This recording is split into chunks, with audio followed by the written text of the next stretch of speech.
To do this. Yeah. I'm good. Cool. I'm ready.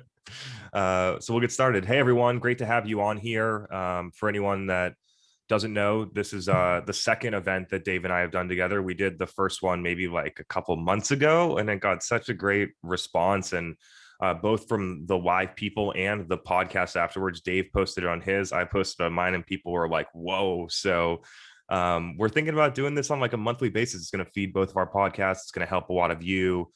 We're going to try and cover a lot of different topics. And so where I want to get started here today, Dave, last time we went into a ton of like tactical stuff, trends in marketing, influencer, stuff like that. I'm trying to take a step back, at least for the beginning, and then we'll see where this takes us. It's just to think about how much different the buyer journey has changed over the past 10 years. And so I look at that, right? Everyone has seen, I'm just going to set the stage. Everyone's seen the stats, like buyers are 80% done when they want to talk to sales and blah, blah, blah, blah, blah. But then when you actually go and look at how a B2B SaaS marketing strategy is executed and what the goals are typically trying to convert leads when they're 10% of the way done and then pass them to sales. And it's just, I find it terribly misaligned with how a B2B buyer wants to buy. And so just kind of wanted to get started with that and see what you think and how, and then we'll get into like innovation and how companies could adjust. Yeah. So I love this topic, and it's something that like when I was working at Drift, actually, like we were selling. So I'm at Privy, which is e-commerce, small businesses. And so it's a different sales motion, but like at Drift, it was really interesting because I was VP of marketing at a company that was selling marketing, that was selling a SaaS product. And so I got to use almost my internal. So I was the buyer at a fast growing SaaS company. So I was getting sold to a lot and was able to like use that experience to help coach our sales and marketing efforts just by, and the speech that I'd always give would be like, let me tell you, forget what you hear from everybody else. Let me tell you how I actually buy things. I know a friend who's using something and they tell me you should go try this thing. Someone who I respect posted about it. I met up with someone at a conference and I saw, Megan Eisenberg's talk about whatever. Okay, that's interesting. Never have I ever cold, like gone to something, downloaded something, then bought something. There's always been that like word of mouth network touch. And I think that that's just, we don't like to talk about it because we like to talk about the things that we can perfectly quantify. The reason we're obsessed with talking about paid advertising is because it's one of the few channels that you can and you can argue whether it's measured right or not, Chris, but like, it's one of the few channels we like to be able to say, I spent $10,000 and I got this. We don't like to be able to say, well, what's the value of doing one of these things? What's the value of building a brand? And it's a little bit harder to quantify, but like, damn, if I don't, like, it still happens. I get text the other day. I'm good friends with Tom Wentworth. He's a CMO at Recorded Future, like $150 million SaaS company. We literally text each other 3-4 times a week about new things. And that is how buying gets done. And I just like, you have to figure out. So like the reason we talked about influencers is not because influencers some Instagram buzzword. All influencer means is who influences your customers. And so like the best thing you could do is tap into those networks and try to work with those people and create word of mouth and associate them with their brand. That's why I just believe so much in that approach, because I've seen firsthand of like how I buy. And I think that most people that are in that similar position, that's how they buy. And when I did this, I did a study because I was trying to show executives about this in 2016 timeframe when I worked at a company, because all we were doing was cold calling people and trying to shove them into demos. And I was looking at the win rates and how bad they were and how much sales team's time was being wasted. And so I did a study with 600 of our buyers. And the study involved how people like to buy things and what their process is for doing it. And so we said, what is the first thing that you do when you're researching a new medical technology? Number one was I research online. And then number two, the next thing that they do is they call somebody at a facility that they trust.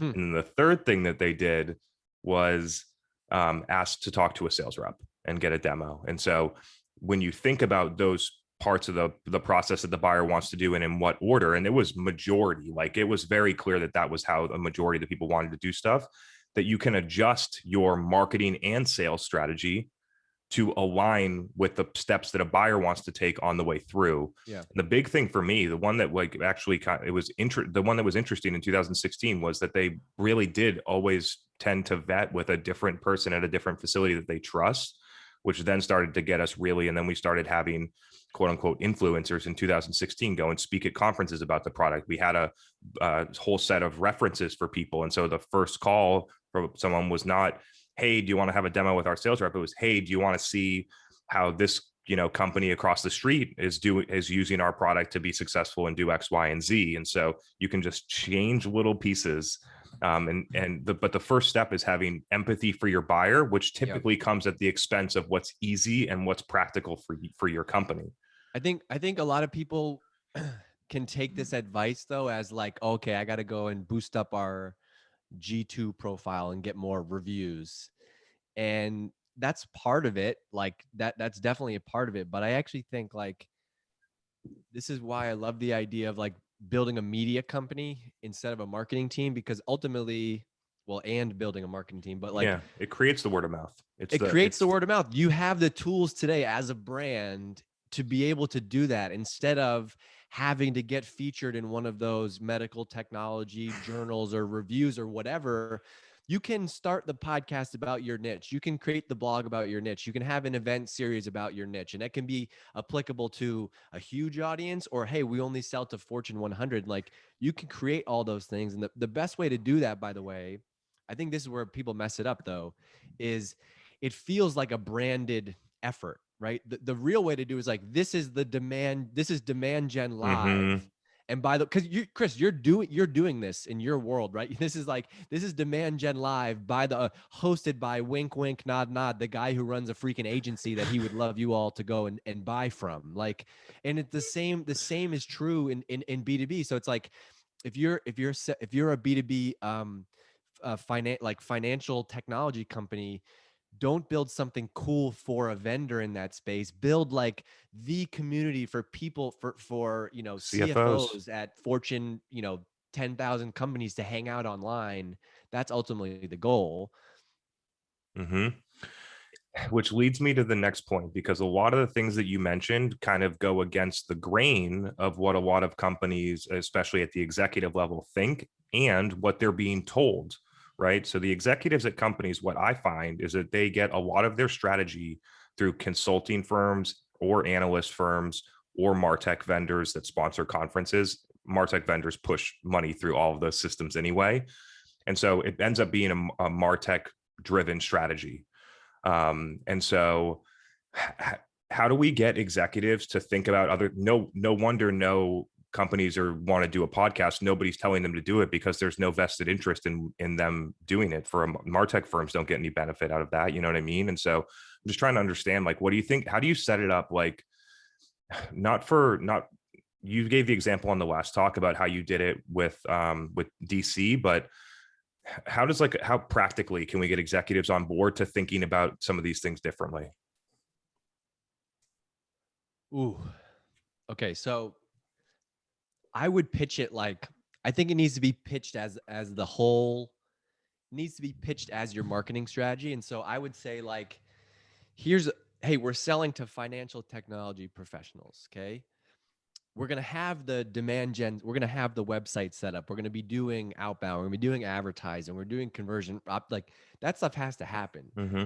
But also, a big part of our strategy for 2021 is to become a brand that is trusted and well-known in this industry. And the way that we're going to do that is by launching a podcast called, Financial Pros Today or something like that, right? And the way we're going to measure that is by growth of the audience in the first 6 months. We're going to commit to doing it every week.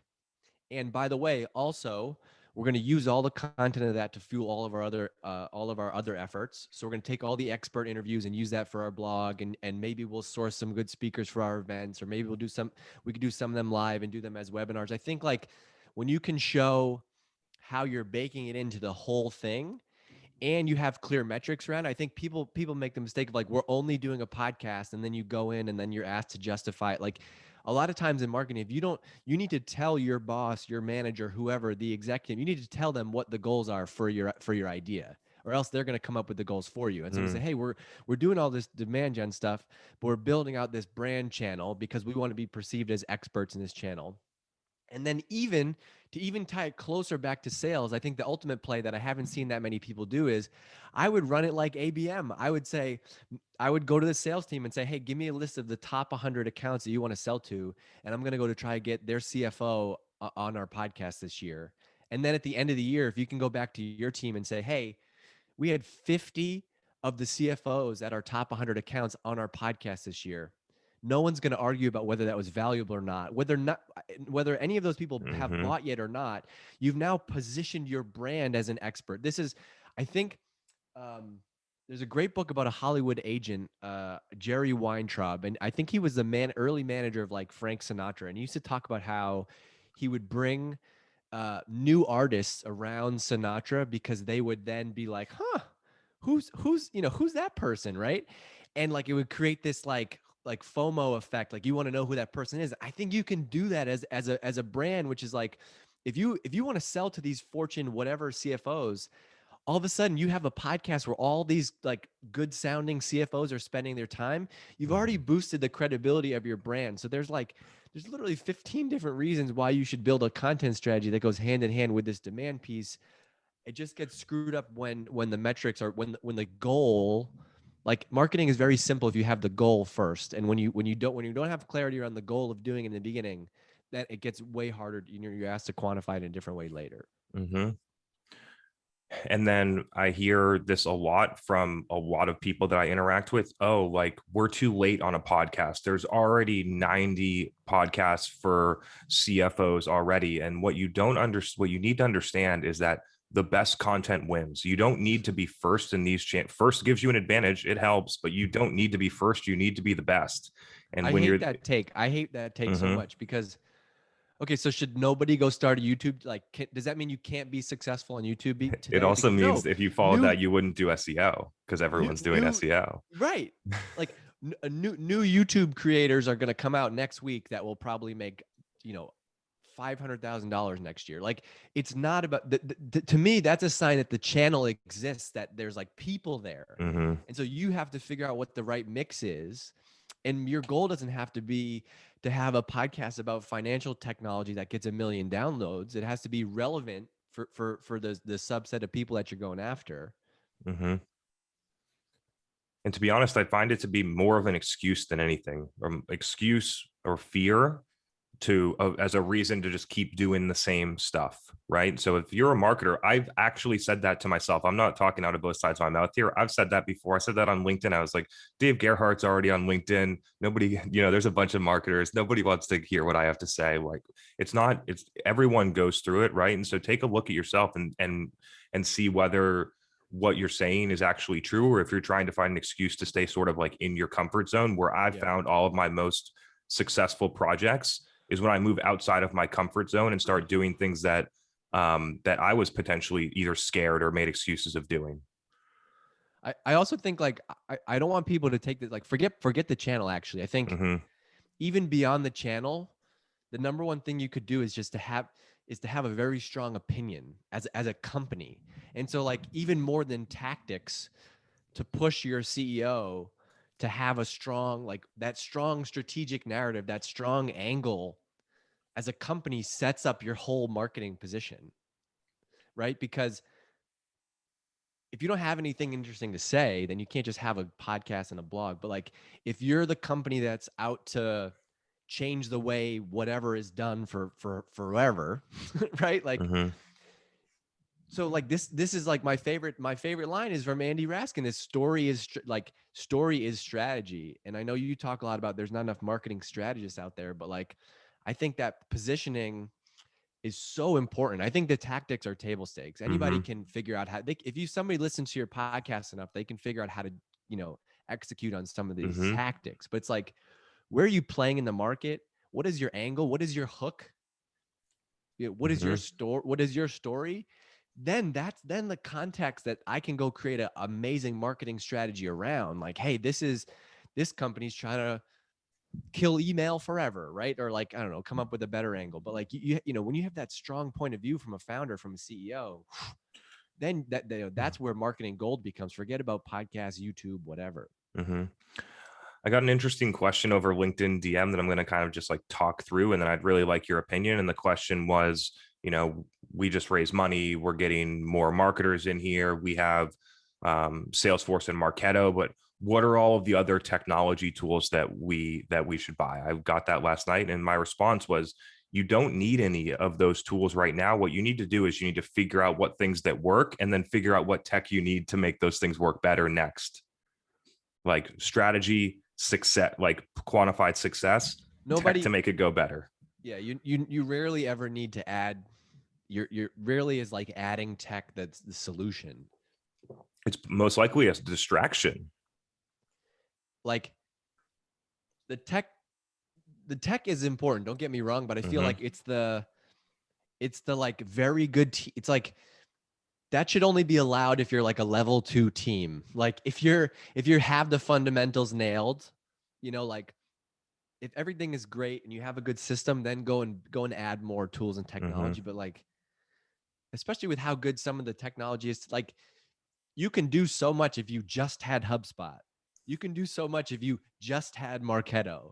Like you could do so much if you just had freaking Google Analytics. I think the first probably honest to God, the first year at Drift, our I think our website was on Squarespace, and that was solely because it was easy to just update. It was a splat. It was like 2 pages, and the first however many $1 million in pipeline came from that. It just people love to get caught up in it, and it takes time, and it makes you look like you're busy because you're working on the big the big project, and it takes 6 months. It's just like it's a whole lot of excuses to get caught up in, and we hear new tools all the time, and so it's like, oh, let me go try that, right? We're all humans, we're all consumers. Oh, I got to try the new headphones, the new AirPods, the new phone. It's the same is true in our marketing jobs. No different.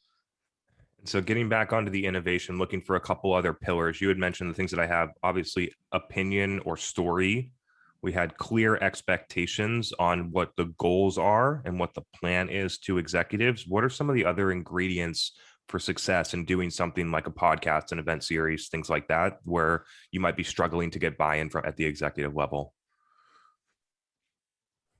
I think you have to be able to tell this, like you have to pitch it, like you have to be the like TV exec. Because I could stand up in front of a room of 1,000 executives and right now pitch you the value of doing a podcast, and not once mention the word download or sales. And so I think you have to be able to articulate the marketing strategy of why you're doing it, and like to give people examples. And so it's like, hey, I want to increase our brand perception. I want to do all, I want to create content. I want to have this Trojan horse for all this other content that we want to create. At the end of the year, we're going to have 100 episodes. All those 100 episodes are going to be turned into a blog. Like this is where I don't know how we give this a definition, but it's like to be able to articulate the marketing strategy behind any of these channels. It doesn't just mean ROI. It means like, where do you see this? How do you see this fitting? Like you have to have conviction. I think you'll get sniffed out pretty quickly if you just have like, hey, we're going to launch a podcast and it's going to be about, financial technology and it launches next week. We're like, the way I'm going to present that to the executive team is I'm going to say, here's the challenge right now. This isn't happening. This is like, same way like, it's like, I think the marketing leader job or anything is like, you're almost like you have this portfolio of things and your job is to be the pitch person for those things. So I have an opinion on why we're going to do this event beyond pipeline. I have opinion about why we should have a blog beyond pipeline. Like those are the things that you have to be able to communicate as a marketer. One of the things that I did, I'm going to riff on your ability to take data and tell stories. I think it's a really big piece as a marketer, whether you're trying to get something going or as you're going and you're kind of like in the place where people don't really know whether or not it's working. And then even afterwards to continue to go and get more budget, more buy-in, different things like that. One thing that I did in 2016 is on every Saturday morning, I would write like almost like it was like a news article recap email that included the CEO and everyone down. This is at a 400, 500 person company. And I was a marketing manager, but I was running at that point, I was basically leading demand gen with a marketing manager title. And they would get this email and it would include, this is what happened this week. We, generated 17 opportunities for this much pipeline, this much closed. a little news recap, all the metrics underneath, total revenue year to date, the projects that are active, what things are working the best, and what's blocking me. And the CEO would get copied on that email so that he knew those different things. And so something to consider here is just how do you wrap all of your work together in a story, tie it back into business outcomes, and give it to people in a way that's really digestible, I think is incredibly interesting. And I would specifically send it on Saturday mornings because I knew that a lot of people would read it because they weren't getting a lot of other emails. Yeah, I've seen, I think it's so funny you mentioned, I've seen internal companies like everybody sends out their updates on Friday and like, nope, then like, okay, I'm going to not read your 16. I'm not going to read all the team's updates on Friday. It's like, you got to be smart about it. I like what you said about wrapping it into the other stuff. Cause I also think when I've had success with those channels, it's been like the VP of sales wasn't like, look at these idiots. They're only doing a podcast. Like, where's my pipeline going to come from? Like they've been super involved in the planning process. And so like, it's like, here's all the things we're doing. And the podcast is one of them. And when you feel like you're getting the team wins in other channels, I also have had like the VP of sales be like this guy was the biggest advocate of the podcast, like sharing every episode to the point where it was like embarrassing. I'm like, no, you're sharing it wrong. Nobody wants you to share the Apple Podcast link straight to LinkedIn, but you know, he loves every episode. And I think that becomes like when you're in sync, you know, it's like, it all comes back to like, it's like the test of a relationship, right? The little, like when you're not getting along with somebody, little things that are really meaningless bug you. Ugh. The way she just crumpled that paper, like, but if that's your person, then it doesn't matter. And I think so if you have a good relationship and you're clear about the role of marketing, and I've been lucky to work at companies with CEOs who they're like, you better be spending time building up our brand. And so it hasn't been an issue because, you know, I believe so much we believe in the power of building brand and building word of mouth, and we know that these are the channels. And it also is different. You know, you're much more of a data guy than I am. Spoiler alert. I'm a lot of a qualitative feel guy too. I just like to put them together. So like I joke about that, but like one of my favorite things to bring into executive presentations is screenshots of I love that. comments on LinkedIn. I've screenshotted podcast reviews. And so like I've been in a executive level, like, you know, quarterly breakdown. And I'm like, look at these 15 reviews we got for the podcast saying this is the best. This has helped me so much. Like sometimes people just need to see that and feel it and be like, yes, we should go do more of this stuff. One of the things that I've seen as very interesting over the past 5 to 7 years, because I believed this 7 years ago, and a lot of sales leaders that I worked with did not. And it's been interesting to watch sales leaders change. And I see it a lot now, and we're going to have several on the podcast to talk about it, is that a lot of sales leaders now believe that marketing is more important than sales, which is incredibly fascinating. It matches what we talked about at the beginning, right? You need both. This is not a knock on salespeople. It's not marketing so great. It's just based on how buyers have changed and what needs to have the weight and what needs to be successful to really, really grow a company right now, which gives a massive opportunity for everybody on this Zoom. I've been talking about this for years. Like the glory days of B2B marketing we're in it right now. What do you think about that in terms of like the sales comment? Yeah, I love it, but I think people are gonna take it the wrong way, which is like you're not. I don't think people like to argue about that topic because they think that what you're saying is marketing people are greater than salespeople, which is not true. That's not true. But nobody would argue. Like, hold on. Of course, marketing is more important than sales. Of course it is, because marketing is brand, marketing is perception, put a Kardashian on a phone case, like, and that's the reason that marketing is more powerful than sales. Like a tweet from a Kardashian could make your brand an e-com. That's why that literally is marketing. A tweet from Dave Gerhardt and that doesn't move the needle, right? A tweet from you know, Kylie Jenner is gonna send you billions to the bank. And so like that's what it means. It's like marketing. And I don't think there's a sales leader in the world who could make the argument that having a better brand would make their job any worse. You know, like if you're at a company, if you're at a Zoom or a Shopify right now, you know, you think those sales teams don't believe in the value of those companies' brands and their marketing? Of course, that's the whole like that's the rub. You got any things you want to chat about? You want to go to questions? I'm down. We got a lot of people let's on go to here. questions. Yeah. We got a People, question. Let's do that. Let's see. Okay, so let's say I'm a VP of marketing and I want to do brand, a podcast, etc. What does the profile of the marketer or the marketing team that you hire for that look like? I got a good one to this, but I might, if you want to go first, go ahead. You go. Stop. Don't think about the team. Do it yourself first and then figure it out. And then you'll know much better who you need. Yeah. Love you for that. Exactly. That's the slippery slope mindset. That's where you get in trouble. That's where you get in trouble with the CEO. Cause all of a sudden you have a new, we're going to do a podcast and I want you to meet Angelica. We're going to hire her. We're going to pay her 90 grand and she's going to run the podcast. And you're like, ooh, that's when you get the ROI conversation right out of the gate. But if I'm going to test this. I'm going to launch this. I just did this. I did when I joined Privy. I relaunched our podcast. Me personally launched it, and now it's passed off, and the team runs it. But that was instrumental in like shaping the show, figuring out how it works, figuring out how we could think about it, and it's so easy to do that. Like anybody who says differently, like this is how to produce a podcast 101. Record it over Zoom. You got the audio right here. Use a hosting service. I use transistor.fm. I don't know what We use Anchor. Anchor. Grab the audio file. You could do no editing, upload it right there. They give you a one-click button to like connect it to Spotify and Apple Podcasts.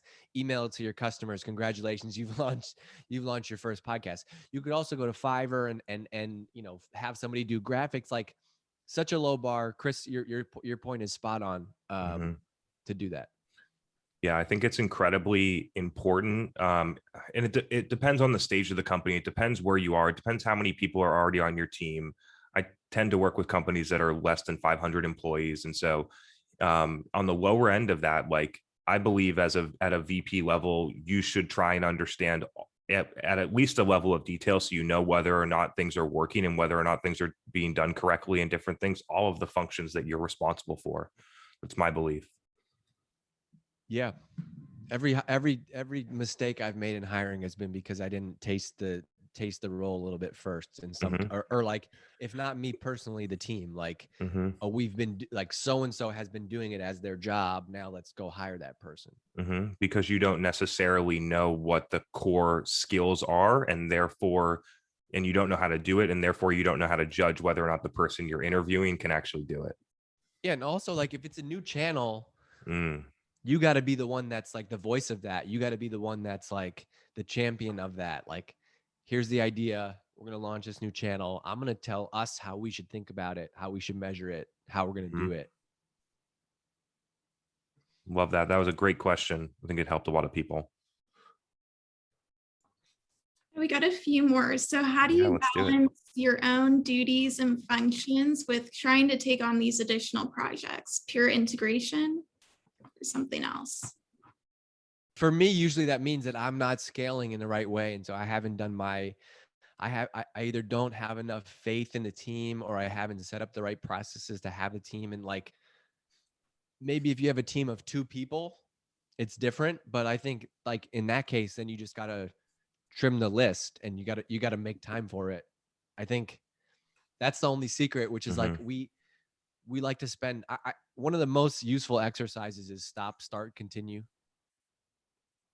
Just to do it for yourself every now and then, like make a list of all the things you're working on right now. What are you going to start doing? What do you need to start doing? What do you need to stop doing? What do you need to continue doing? I don't think that like, I get in this habit all the time, personally and professionally. I got a list of 15 things that I'm doing. Really only one or two of those things is going to move the needle.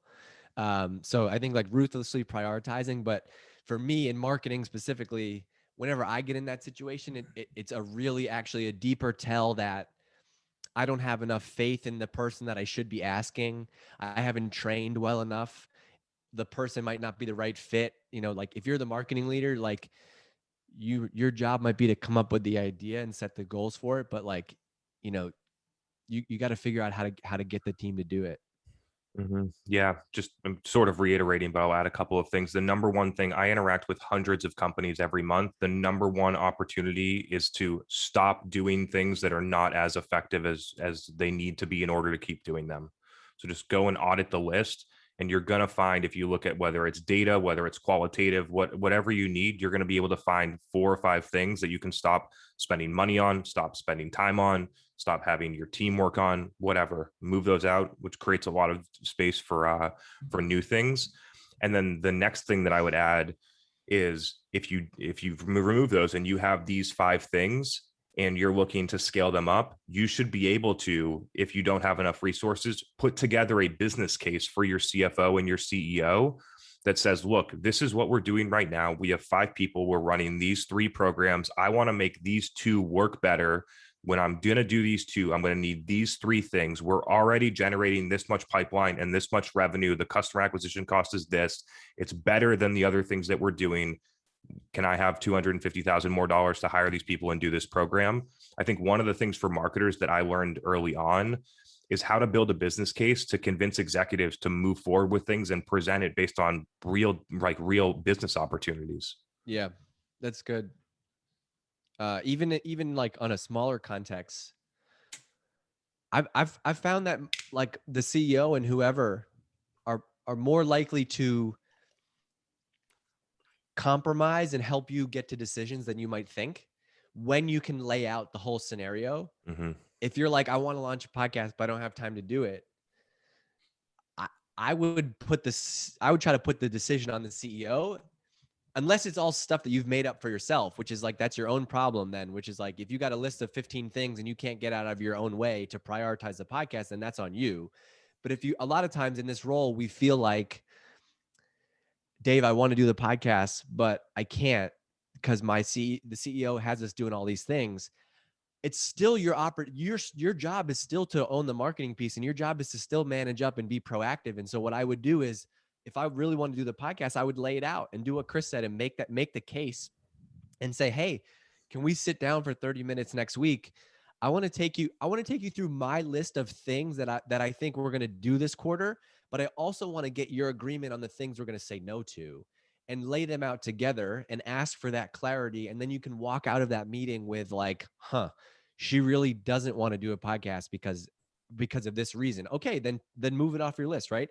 Or you're going to walk out of that meeting and realize like, you just got the okay to nix the 4 things that you thought were important. And that's usually had been my experience when you can get to that level with the CEO. Let's keep rolling with questions. I think this is super valuable. I saw one about there was one about, get in the chat. There was a short one about podcasts that I saw. Where the heck did that one go? It's like nobody asked questions and then there's 100 of them. This is like, I know there's so many. What about this one? We just launched a podcast this week. The team wants to release episodes every that one. 3 weeks. Yeah. How do you pitch a more frequent cadence to them and show the value of that? I would say that unless you're super famous and have a huge audience or a well-known brand, you're not going to be able to show up. Imagine you only showed up every 3 weeks. Like, I think after the first week, like, you're going to launch the first week, people might be talking about it. Then they're going to go away for 2 weeks and they're going to be like, they're going to totally forget about you. Frequency matters so much, especially when you're launching something like a podcast. I think at a bare minimum, it's got to be every week. You could get away with every other week if you are communicating that and you're saying twice, new episodes every other Wednesday. And then like you could also tease out, if you give people the schedule, like that could also change. So I'm answering my own question a different way, which is another alternative could be, it's okay to launch every 3 weeks if you're telling the audience what they can expect. So like on April 1st, we got Chris. On April, 21st, we got Angelica. On May 5th, like, I think they have to know, it's all about setting expectations. I would never launch something, go away for 3 weeks, put out episode 2, and then expect something good's going to happen. But it truly comes down to focus and prioritization. My belief is that if you want the podcast to really work, you need to publish as much as possible. We've been able to take a podcast, or the State of Demand Gen podcast, from literally not even existing 12 months ago to being a top 25 marketing podcast in the country. And so, and the reason is, how many downloads? Tell me how many downloads do you get a month? I don't know. Angelica knows those numbers. Oh, that's bullshit. You don't know. You know it's a top 25 podcast, I know but you don't know how many subscribers. downloads. I know we're well over 10,000 subscribers, and they only give us Spotify data. But I don't track. Angelica does that stuff. But anyway, the point here is that if you want something, if you're really going after it, you need to move quickly, because the more that you do it, the better it gets. The more that you do it, the better guests you get. The more that you do it, the more clear your story is. The more you do it, more people will come back. And so, like, the people that are already subscribed on Apple, listen to more episodes, because they go in there for a podcast, and ours is at the top because we publish more frequently than anybody else. And so those are some really interesting things to think about, is to think about how your level of commitment. We're trying to get to 5. Like, I'm pushing Angelica hard to figure out how to get us to 5 episodes a week, because we know how much it's working.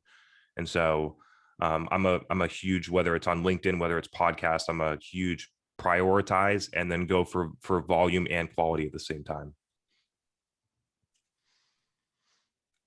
People don't want to hear that, though. It's the hard. reason they want to do it every 3 weeks is because it's the easiest amount of work. Once a month I'll do an episode. It's true. Keep them coming, Angelica. We're going to try and get through all of these. I think more are coming. They're coming in faster than we're answering them. So we're probably We'll get to as many as we can. What you should do, here's your Angelica. You should, this should be your podcast strategies. Like, you should just trim out some of these Q&As and make them, you could put out a new 5-minute episode, a 5-minute segment of these one questions. And you can tell Chris there you got your daily podcast. That's a great idea. I'm going to take that. Okay, so you guys talk about being a media company often. So someone asked, what do the internal systems for a media marketing team look like? Share from the company account or pick a figurehead? Build an incentive system for employees sharing content? And this is in regards to LinkedIn organic. Oh boy. I don't like I like the concept of the employee sharing stuff, but I think it doesn't often achieve the result that you want, because like when you do the incentivized sharing stuff, you just get like 15 people inside of the company sharing the same like click to tweet, like generic link. That's like, read our new blog post about 21 sales stats. And it's like, that doesn't feel authentic. Where like, I'd rather have, my approach is like, I treat the company LinkedIn page like the kind of news ticker for the brand. And honestly, the company LinkedIn page is more of a like employer brand, like recruiting thing. And like, then typically use 1 or 2 profiles, including the founders from social perspective. And like, they're the voices on social. And I think a lot of companies have this. There's kind of like, there's always that one marketing person who's willing to do it, who's kind of already active on social. There's that one product manager who is, and like, you can usually get 2 or 3 people in addition to the CEO, using them as the thought leaders, or like ideally, forget thought leaders, 1 or 2 subject matter experts inside of your company that you can also get active on Twitter, on Twitter and LinkedIn. But beyond just like tweeting, I think you need some type of anchor as a brand. And that's like that's why I like the podcast, for example, which is like, the goal is to be interesting on social media. The goal is to like be interesting on Twitter and LinkedIn. If you're interesting on Twitter and LinkedIn, the right people will follow you because you're tweeting about a particular topic. That should all drive to eventually get them to listen to your podcast. Now they're listening to your podcast. You might drive them back to your newsletter. You might have like an upsell, which is like, hey, join the podcast CTAs, like to join our newsletter. Now you've kind of connected those channels. But I always like the people first approach, especially in B2B. Considered purchase, you need to be shown as the expert. If you can have 2 or 3 people, and I've seen this multiple times now, if you can have 2 or 3 people that are public figures in that domain, I think it makes you super valuable. And by the way, public figures doesn't mean anybody has to know you. It just means like someone could send someone your Twitter profile and you're like, oh, that person looks really smart about sales ops. Cool. Yeah, I think at its core, it's just subject matter expertise and the things that your buyers care about that may ideally involves things that also do not revolve directly around your product. I talk a lot about a lot of stuff that has nothing to do with what we sell at Refine Labs. I'm sure Dave does the same thing. And so that's one thing. So you need that person. And then you need whatever infrastructure is required to produce all of this different stuff, because the subject matter expert's probably not going to be the one that's editing the intro for your podcast. And so have the people that are going to create it, and then have the infrastructure underneath. And you can start with bare bones infrastructure and then build it up as it goes, right? So you can start, the quality is not okay and doesn't need to be super on point.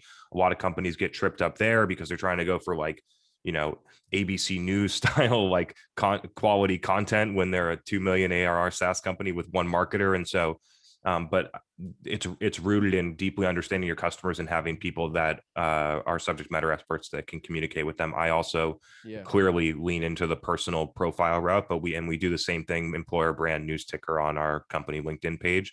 Lastly, you can use paid media in a different way that's non-conversion based to deliver information to people as well. And so that's a different way on other channels, is to use paid in that way. I would start, but like to your point, start with the expert first, which is like before you figure out where you're gonna talk, who are the experts going to be? And like, all of us that are in B2B, there's a reason for that. Oh, the founder started this company because before this he ran a video conferencing startup, and there's always some type of story. I'm going through here. Okay.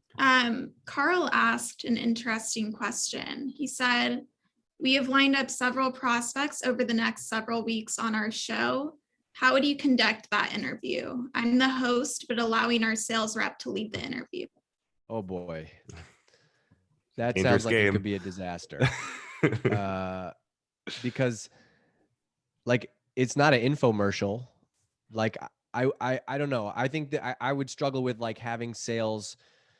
This is where we blur the lines of like, what's the goal of the podcast? Like, is it like really a selling opportunity? Like, you're going to have the sales rep. Why don't you have a podcast host interview them? Look, the right way to do a podcast is to not sell at all. So have your prospect be the guest on the podcast and make it all about the same thing. What's their story? What are you trying to get out of it? And don't email them the next day and be like, hey, thanks for coming on our podcast. Do you want a demo now? How about a week later? I wouldn't even touch it for a week. A week later, podcast episode goes out.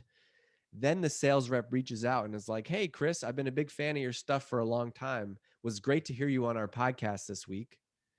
Pitch. That might be the only way that I would try to sell from a podcast. What do you think about that, Chris? And to be honest, if I was a guest, and this has happened to me before, if I was a guest on a podcast and received a cold pitch a week later, I would be like, screw you. Because the intent is wrong. I know that you had me on your podcast so that you could give me that sales pitch, not because you wanted me on the podcast. I would stay far away from that stuff. I think a lot of companies miss it because they have the wrong intent. They run their ABM podcast strategy with all of their top accounts and then try and sell to them right after. I really think that it's disingenuous and can turn buyers off. I saw Carl's comment back, which is like, it's not the episode's allowing the prospect to showcase their best practice. And I think that's great. That could be a great type of podcast where you have your good, you have your ICP-ish customers sharing their best practices, but I wouldn't have the sales rep. Because then you just have like, you're going to have rotating sales reps in every week, and either make the sales rep a podcast host and call them a podcast host, not a sales rep, and have them actually be good at it. And by the way, that's the Trojan horse for the podcast, which is like, this person's actually a sales rep. But I think the reason the podcast can work for sales down the road is because it's a great way to build a relationship and credibility and trust with a brand that you might want to sell to. Period. Like, I think it's tough to do it the other way. Let us know if it works, but that's my opinion, at least. I'm scrolling through here. There's a couple that I want to pick off, Angelica. So I'm going to mispronounce your name. I think it's Gargi, or Gargi. How do you balance marketing ops tasks, database management, creating landing pages, nurture emails with executing and managing demand gen, Google, Facebook, LinkedIn, webinars, creative ad creation? I'm going to jump in on this one. The answer is to keep it simple. I watch so many people overcomplicate things that look like huge, massive trees with their HubSpot workflows, with segmentations and turns and twists that make no impact on the buyer. I watch a lot of marketing ops or marketing people tell their marketing ops people to do things that are entirely overcomplicated. And so whenever I look at a large workflow that looks like that, I immediately say, how do we make this more simple? And I Yeah, think that's like, the answer. because there's nothing wrong with all the things that you listed. If you have a team of X number of people, like, you should do all those. A good marketing team should do all those activities for sure.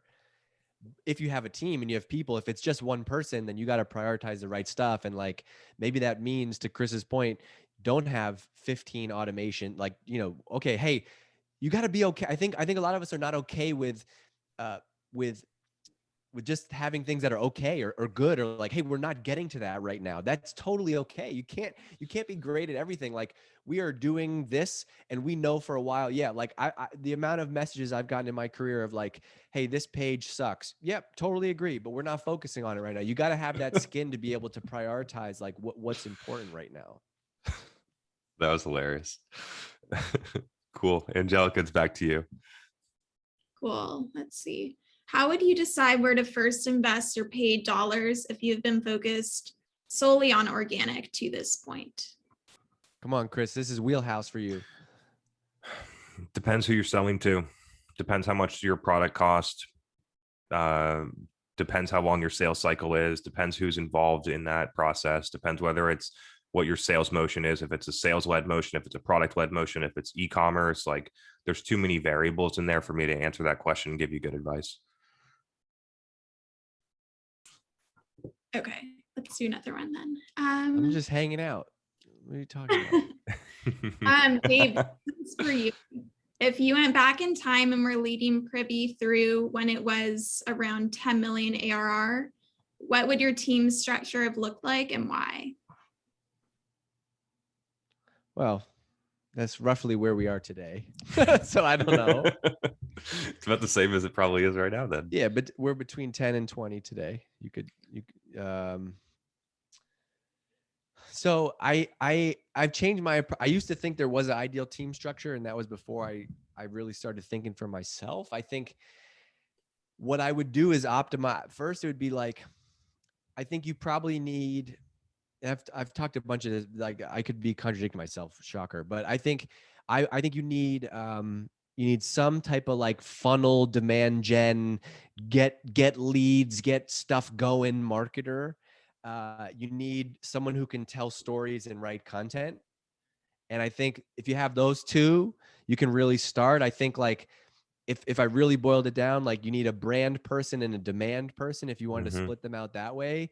I also think, like, very early on, you need a full-time designer or a design resource that you have access to full-time in-house or not. That doesn't matter. But I think, like, you can do a lot of damage with a good demand gen type person, a good product marketing person, and a designer, because each one of those two roles has to be an athlete in a sense of, like, yeah, product marketing might actually be your best first content person. And I think if you go look at a lot of, Series A startups, you go read their blogs, you read all the blog content is really about their product and cool stuff you can do. And that's typically written by product marketing. But I think ultimately, even before all that, it starts with having a philosophy on what you're trying to achieve as a marketing team. And that should dictate then the team that you build. And so, okay, we're a high volume SaaS business with a free trial model. Okay, that smaller team, that early team is going to look different than we're selling, 6-figure plus ACV deals, and it's going to be 100% ABM. That's different. And so I think being clear about, like, how you're going to do marketing, and then you can figure out the pieces. But I think you got to be able to have, like, content, demand gen, and creative. And I would have demand gen own the initial marketing ops piece of that. Nothing to add. That was great. This is a good one. What is Chris versus Dave's definition of a demand gen marketer? I imagine that we're not aligned here, but go ahead. I don't know. I don't have a definition. Like, I think it's a person. I think I would call it something different. I think it's a type. I think it's a function. I think I actually have lately been really liking, I think it was Bill Masitis who he was on my podcast, the CMO of Slack. He talks about they don't even have demand gen, they have like campaigns. And I kind of like that, which is like, what if you match up product marketing with campaigns and then you also have marketing ops? I think demand gen, the only reason I don't like demand gen is like, there's too much. It's really everything. And every demand gen team and people that I've worked with, everybody feels like they're always doing all of the work, responsible for all of the results because it's all revenue related. And so like, I would love to try to find a way to like, to crack it out into a little bit smaller piece. Mm-hmm. So I see, if you look at the definition of demand gen, I'm just looking at this person is responsible for creating demand in the market, desire for people to want to purchase our product. That's as simple as that. That's their mandate or objective. And then their job, I find, is to pull stuff from all of the other functions. This is probably semantics, right? Because this is probably a campaign person. I'm going to pull stuff from product marketing. I'm going to get stuff from creative. I'm going to get stuff from marketing ops to set up what I need. And then I'm going to execute on all of that to drive the outcome that I want. And so that's sort of like the way that I see it. And I think one of the missing pieces of a lot of demand marketers is that they miss the customer understanding part of it, which makes it difficult to put all that stuff together. Maybe folding it into campaigns would give you that piece of it. The challenge is like the challenge with using the word demand is like, there's like 15 ways. There's like demand is all of marketing. You could demand for what? Demand for your podcast, demand for your email list, demand for existing customer expansion revenue, demand for new revenue, demand for referrals. Like it's really ebook demand. It's hard. And so I think I don't know, that's maybe Serious Decisions has a good definition for it. Who knows? It's a weird one. Another thing to think about is MQL demand. Do you think that I've been starting to think recently that, and I know that we're sort of like in a rabbit hole now, but that like it's weird where you draw this distinction between like brand and demand. Like where do you draw the line? I feel like they all drive demand. If you do a lot of good brand stuff, you probably don't need a lot of, you don't need a ton of demand. Yeah, it's different. Like here's an example: Superhuman, when they launched like just as a different business model, Superhuman email, they had 75,000 people on the waiting list before they launched, and so they weren't like, we need to hire a demand gen marketer. Like they were probably more focused on product marketing or conversion. What was the initial part of that? I had something good to say and it just went poof. I was reading this question. I lost my train of thought.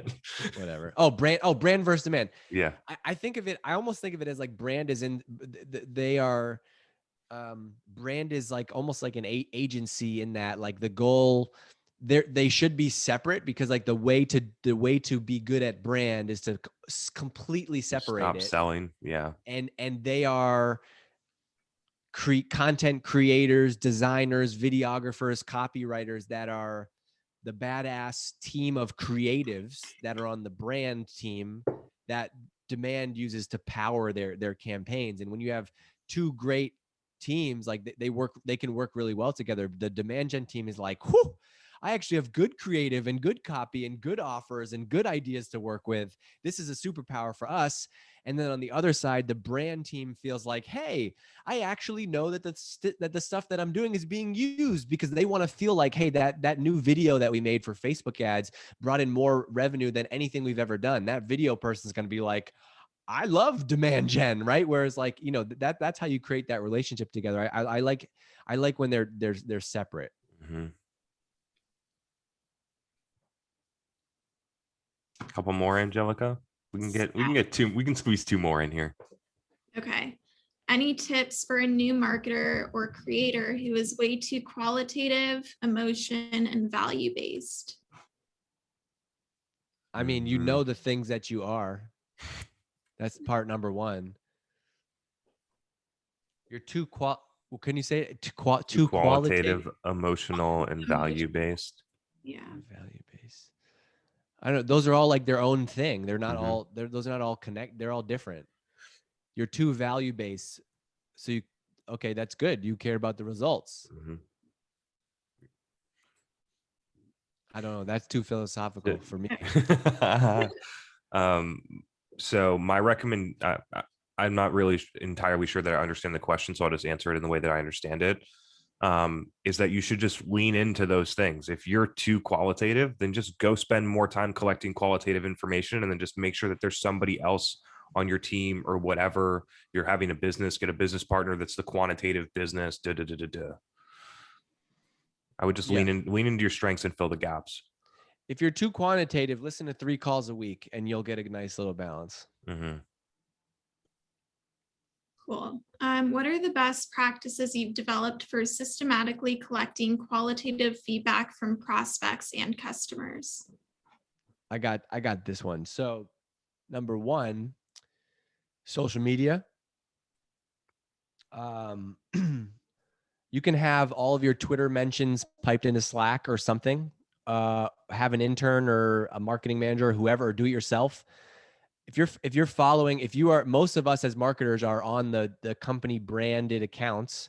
And so V1 of this, I've done this for a very long time, and there is no system. It's literally me copying and pasting them and putting them in a spreadsheet to keep, because like you should be seeing that stuff. And so you got to have your finger on the pulse of, so when you have your finger on the pulse of where conversations are happening, whether that's podcast reviews, Twitter, LinkedIn, social media, G2, you're kind of always browsing through that stuff. And so I've just kind of always made it a thing. And personally, in very early days of Drift, for me, I had a Evernote notebook called Drift Love. And I would just be sharing like screenshots of customers, of things people said. And that way I always had this kind of like library full of social proof.